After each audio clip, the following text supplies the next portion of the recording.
Shout out to Adrian Thomas for sending me this story. And TSA has some serious explaining to do. Now, this story has nothing to do with the shutdown itself. At first, I thought maybe it did, but then after skimming through the article, this has been something that's been going on for over a decade. And it doesn't really surprise me because of how easy access it was for them to do what they did.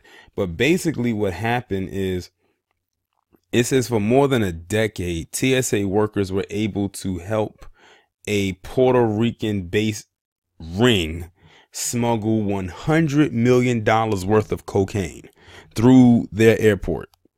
Now, I haven't read the article yet, so I don't know exactly where it's coming from, but it says Puerto Rico, so I wouldn't be surprised if it's coming from Florida. It says prosecutors in Puerto Rico have smashed a ring of current and former U.S. Transportation Security Administration, also known as TSA, workers that allegedly smuggled 20 tons of cocaine worth as much as $100 million into the U.S. over more than a decade.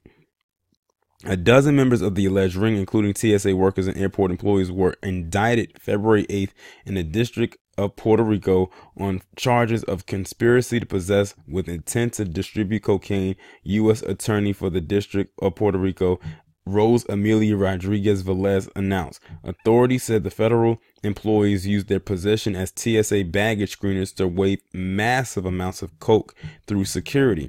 The charges point to an insider threat, a congressional source told Fox News, saying that suspects could have smuggled explosives instead of drugs.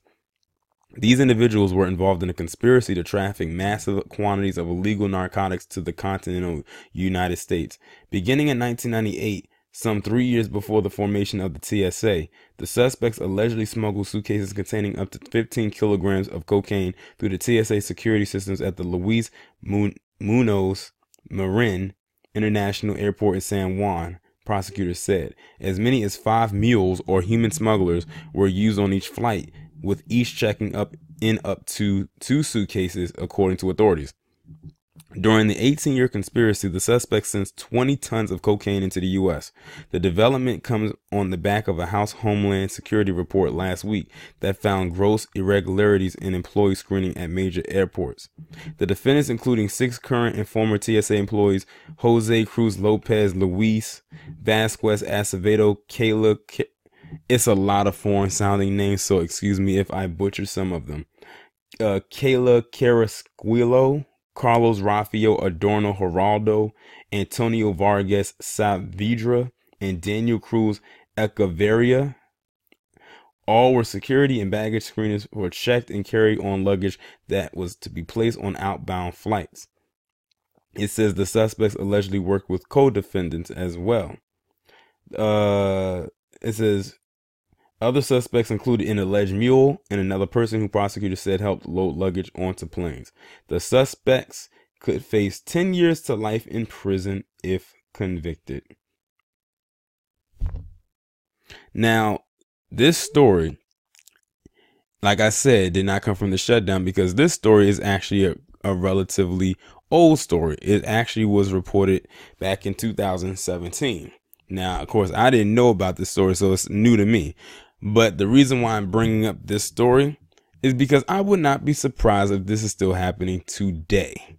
Now, if they can easily do this with TSA, who knows what else they can get away with. And I've always heard some stories from people who say that TSA sometimes is not on the up and up. But then again, no one is perfect. But when you do stuff like this, that is always going to be a cause for alarm.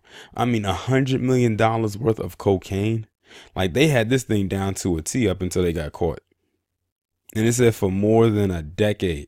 So if this was reported back in 2017, then that means they've been doing this since at the time, it would have been around 2007, 2006, maybe even before then. Because TSA got formed right after 9/11, so TSA's been around since 2001. So, yeah, all I have to say is that if you work for TSA, tread lightly and really think about what you plan on doing for money outside of what you're employed to do.